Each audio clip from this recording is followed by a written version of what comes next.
মালদ্বীপ ম্যাচের পর র্যাঙ্কিংয়ে উন্নতি ভারতীয় ফুটবল দলের। সার্জিও লোবেরা ছাড়তে পারেন ওড়িশা, কোন ক্লাবে যেতে পারেন তিনি? আর ফাইনালি দেশের এই প্রতিভাবান উঠতি সাইড ব্যাককে চাইছে ইস্ট বেঙ্গল। তো hello guys, welcome to channel MFC Bangladesh নতুন ভিডিওতে আপনার সবাইকে আরো স্বাগত। আজকে আমি নিয়ে এসেছি ইন্ডিয়ান ফুটবল আপডেট 60 পর্ব। তো চলুন একদম দেরি না করে আজকে ভিডিওটা শুরু করা যাক। সবার প্রথমে আমি আমাদের জাতীয় দলের কথা বলবো।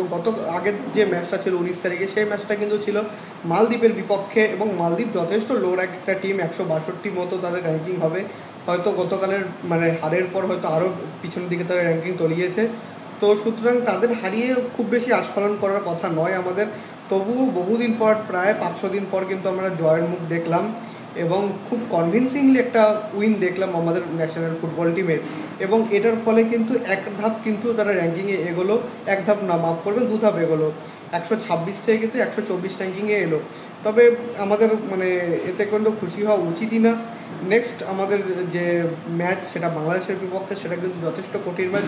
সেই ম্যাচটা যদি আমরা জিততে পারি, তাহলে কিন্তু আরও 2 ধাপ কিন্তু র্যাঙ্কিংয়ে ওপরে ওঠার চান্স আছে। এবং আমরা সমগ্র আপামর ভারতবাসী এটাই কিন্তু মন থেকে চাইবো, যেন হামজা সহ বাংলাদেশের দর্পটা চূর্ণ করে দেওয়া হয় সেদিন। তো আপনারা কি চান? আপনারা যদি ইন্ডিয়ার জয় কত গোলে হতে পারে, সেটা কিন্তু আমাকে অবশ্যই কমেন্টে জানাতে পারেন। সার্জিও লোবেরার সঙ্গে কিন্তু কথাবার্তা চালাচ্ছে কেরালা ব্লাস্টার্স এফসি। হ্যাঁ, তাদের কিন্তু হেড কোচ বর্তমানে নেই কেরালা ব্লাস্টার্স, এবং আমি আগেও আপনাদেরকে জানিয়েছিলাম যে তারা কিন্তু সুপার কাপের আগে একদম তাদের হেড কোচকে চূড়ান্ত করে দিতে চায়, কারণ তারা যে কোনো মূল্যে সুপার কাপটা পেয়ে এএফসিতে কিন্তু খেলতে চাইছে। তো সেই কারণেই কিন্তু সার্জিও লোবেরাকে তারা অ্যাপ্রোচ করছে। আর উড়িষ্যা এফসি কিন্তু এই বছর টপ 6-এর জন্য কোয়ালিফাই করতে পারেনি, তো যে কারণে তাদের ম্যানেজমেন্ট যথেষ্ট ক্ষুব্ধ সার্জিও লোবেরার উপর।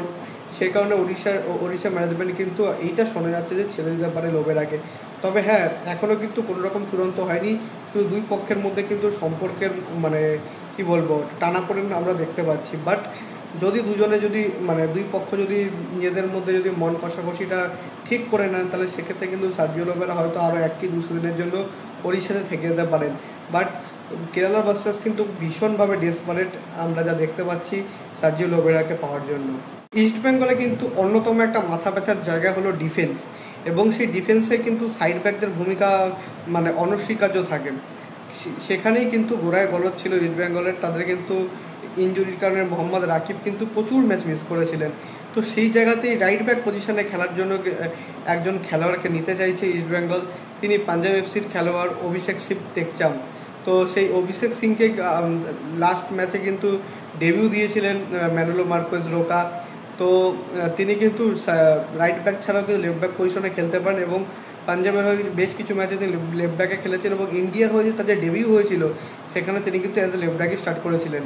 এবং লেফট ব্যাকে যখন তিনি খেলেন, তখন কিন্তু তার অ্যাবিলিটি, যেটা ইনসাইড অ্যাবিলিটি, সেটা কিন্তু বেশি প্রকাশ পায়। যার ফলে যদি লেফট উইংয়ে যদি বিষ্ণু বা মহেশ খেলেন, তারা কিন্তু অনেকটা ফ্রিডম নিয়ে কিন্তু ওয়াইড যেতে পারেন। তো যাই হোক, তবে একটাই তার প্রবলেম, তিনি কিন্তু খুবই ওয়ান ফুটেড, বা পা দিয়ে কিন্তু সেরকম ভালো দিনে ক্রস বাড়াতে পারেন না। তিনি কিন্তু রাইট ফুটেড প্লেয়ার, এবং right footed player left back কিন্তু একটু চ্যালেঞ্জিং হয় আর কি। তো যাই হোক, তার মার্কেট ভ্যালু কিন্তু 2.5 করোড়, আর সেটাই কিন্তু ইস্ট বেঙ্গল কিন্তু পুরোপুরি পে করতে হবে, কারণ তার সঙ্গে কিন্তু আরও 1 সিজনের চুক্তি আছে পাঞ্জাব এফসির। তো তাকে কিন্তু অ্যাজ এ ফ্রি এজেন্ট হিসেবে পাওয়া যাবে না, যথেষ্ট পরিমাণ ট্রান্সফার ফি দিয়ে তাকে কিন্তু নিতে হবে। তার সঙ্গে কিন্তু তার স্যালারিটাও আছে। পুরোটাই কিন্তু ইস্ট বেঙ্গল কিন্তু নেগোশিয়েট করতে হবে পাঞ্জাব এফসির সঙ্গে, যদি তারা 2.5 করোড় এই অ্যামাউন্টটাকে যদি একটু কমাতে পারে কোনোভাবে। এছাড়া আরেকটা চ্যালেঞ্জ হচ্ছে ইস্ট বেঙ্গলের জন্য, মার্কেটে কিন্তু তাদের প্রতিপক্ষ হচ্ছে কেরালা ব্লাস্টার্স এফসি। এবার কেরালা ব্লাস্টার্স এফসি যদি বেশি টাকা অফার করে, তাহলে সেক্ষেত্রে কিন্তু ইস্ট বেঙ্গলের জন্য খুবই প্রবলেম হয়ে যাবে। এখনও অবধি আর কোনো ক্লাব কিন্তু কি বলবো, অভিষেক সিংয়ের জন্য নজর দেয়নি। শুধুমাত্র রেসে আছে ইস্ট বেঙ্গল এবং কেরালা ব্লাস্টার্স এফসি। তো ইস্ট বেঙ্গল ফ্যান্সরা, আপনারা অবশ্যই আমাকে কমেন্টে জানাবেন যে অভিষেক সিং এলে কি আপনাদের সাইড ব্যাকের জায়গাটা উন্নতি হবে, সেটা কিন্তু আমাকে জানাতে ভুলবেন না। সো এইটুকুনি ছিল আজকের আপডেট ভিডিও। যদি ভিডিওটা ভালো লাগে, ভিডিওটা অবশ্যই লাইক করবেন, চ্যানেল সাবস্ক্রাইব করে বেল আইকনটা অবশ্যই প্রেস করে দেবেন আমাদের সমস্ত ভিডিও আপডেটের নোটিফিকেশন সবার আগে পাওয়ার জন্য।